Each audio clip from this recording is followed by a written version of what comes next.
Hey, what's going on, everybody? Welcome to day 2 of the 31 Days of Horror. Bougie86 here again.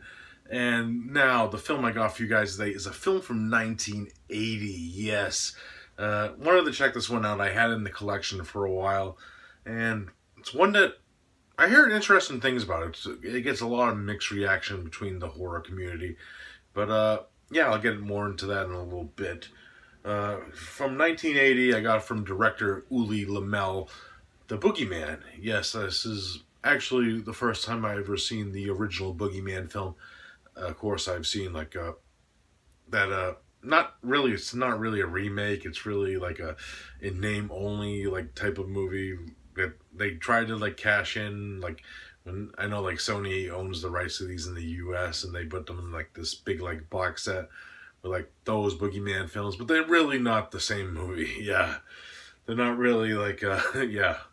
But anyways, The Boogeyman from 1980, directed by Ulli Lommel, starring Susanna Love, who was his wife at the time, of course. Uh, yeah, this is a very interesting one for a first time watch. Pretty much the main gist of The Boogeyman is it's kind of like a very crazy, fucked up story about these two siblings, Lacey and Willie, when they were kids. Something happened with their past where Willie ended up killing his mother's lover, who was kind of a mean son of a bitch when we first meet him in the film. He was just, wow, what the hell is going on here with this guy? But yeah, that ends up happening, and what ends up happening is we go back into like the present day of 1980 or whenever this film supposedly takes place, and Willie's like a silent mute. He's after the event, he's very traumatized, and then Lacey got a family of her own. She has a husband and a son, and I think they actually live on the husband's parents' house. That's what I'm guessing that area was. Uh, because they didn't really like distinguish like certain characters in this film to me anyways, or just friends or family or just people that worked on the farm. That's what I'm guessing they were. But pretty much what ends up happening is Lacey starts having these vivid nightmares, and they end up going back to her old house, and a mirror that was actually the mirror inside her mother's bedroom is still in the house. Lacey ends up breaking it, and they end up taking the mirror back to where they live. What they don't know is this mirror actually carries the soul of their mother's dead lover, and he's been released, and he starts to seek revenge on the family and other unsuspected like people that are in the area too, because this mirror, when you have like a shard that connected to you, it actually could kill people too. It possesses, and there's a lot of like slasher-esque moments. It's pretty much where the film turns into like a supernatural slasher film in a way. But that's pretty much the gist of it, and it's pretty much a fight against this mirror and the good versus evil type story. That's pretty much the gist of what's going on with this one. Now, my thoughts on the film. I actually really liked this film. It was a really surprising first time watch because I heard a lot of like mixed reaction to it. You either love or hate this film, and I can see that with this type of movie because of the subject matter that's in it and the way that some of the subject matter is displayed. First off, you know, like that flashback sequence, it is very odd in the film, especially with the aspect of the boyfriend, but it's set up that this guy is not really the nicest guy either.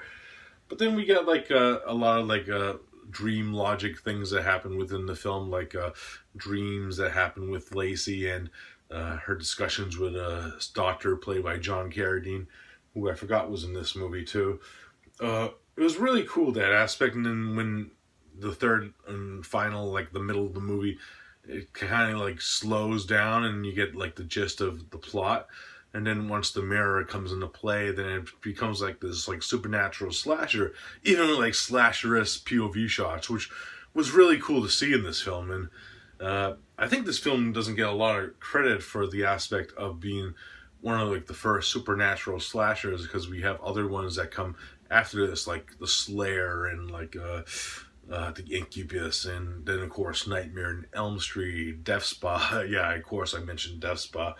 Yeah, but it was really cool to see like the aspects of that, and then you add like little hints of like Amityville horror into the mix, and possession films like The Exorcist.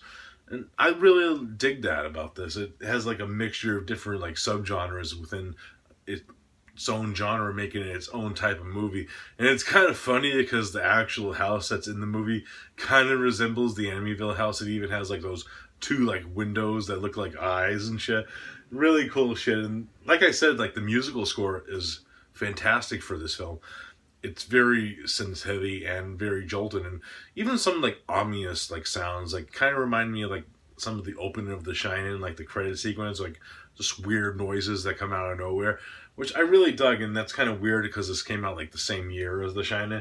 Of course, this was like a famed video nasty back in the UK during like the video nasty era, and it's kind of, I can kind of see why, because not the film's not overly gory, but there's this scene involving like a shower and gratuitous nudity and like blood going on like this girl's cleavage. I think that's one of the big scenes that was in this film that was like a no-go for the UK censors back then. But overall, it's kind of like standard in the kill department. Some of the kills are funny though. Like there's one kill that I call like the skewer kiss of death.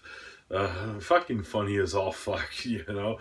And yeah, I had fun with this. If I had to rate it, I'm gonna give it a solid 7.5 out of 10. It's nothing too mind blowing, but overall, it was a fun watch experience. And you know, the synth score actually elevated it for me. You know what I mean with that aspect, because yeah, it was really cool. I did the Boogey Man.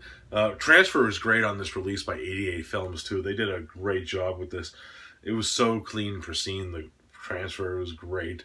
So yeah, check it out. The Boogey Man, 7.5 out of 10. Alright guys, that's it for this day too. I'll be back tomorrow with another one. Not sure what I'm going to review. Maybe like a newer film. You know, I mix it up. I play with whatever my cards deal me. You know what I mean? But I'll see you then. Peace out.